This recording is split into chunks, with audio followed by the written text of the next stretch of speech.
Mummy డాడీకి నా వందన. నేను అన్నిల కుటుంబంలో నుంచి రక్షించబడ్డాను.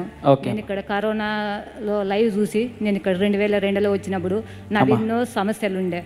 దేవుడు నన్ను ఎంతగానో దీవించి 20 లక్షల అప్పు ఉండేది నాకు.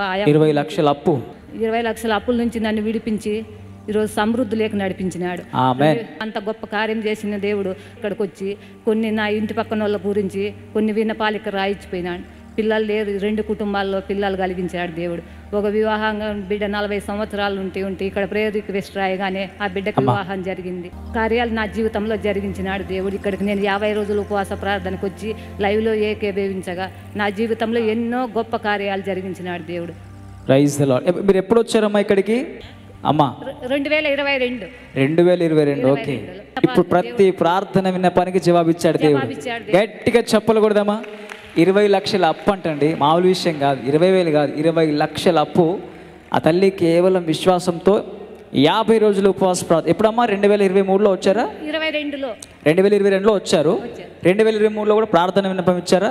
ఇచ్చాం. ప్రేయర్ రిక్వెస్ట్ ఇక్కడ ఇచ్చిపోయినా. ఓకే. ఇప్పటికి మీరు అన్ని అప్పులు తీరిపోయాయి. ఇప్పుడు 2023కే తీరిపోయినాయి. 2023కే తీరిపోయాయి. అంటే ఇక్కడ 50 రోజులు ఉపవాస ప్రార్థనలు వచ్చేలాక మీ దేవుడు మీ జీవితంలో కార్యం జరిగించాడు. 3 నెలలకే కార్యం జరిగింది. 3 నెలలకే. Praise the Lord. గట్టిగా చెప్పలు కొడదామా ఒకసారి. నిజంగా ఎంత సంతోషం కదండి. ఇప్పుడు సంతోషంగా ఉన్నారమ్మా? సంతోషం. ఎక్కడి నుంచి వచ్చారమ్మా? మాది అనంతపురం జిల్లా నుంచి వచ్చారు. నిజంగా చూడండి, ఆ తల్లి ఆశను బట్టి దేవుడు ఆ తల్లి జీవితంలో కార్యం జరిగించాడండి. గట్టిగా చెప్పలు కొడదామా ఒకసారి. Praise the Lord. నిజంగా చాలా సంతోషం తల్లి. ఆ తల్లికి ఇప్పుడు ఎంత సంతోషం కదండి. 20 లక్షల అప్పు తీరిపోయింది. దేవుడు సమృద్ధిలోకి నడిపించాడంట. తన మాటలు మీరే విన్నారు కదా.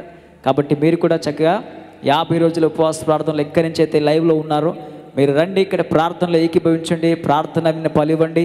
దేవుడు తప్పకుండా మీ జీవితంలో కూడా ఇలాంటి కార్యాలు జరిగిస్తాడు. దేవునికి మహిమ కలుగును గాక.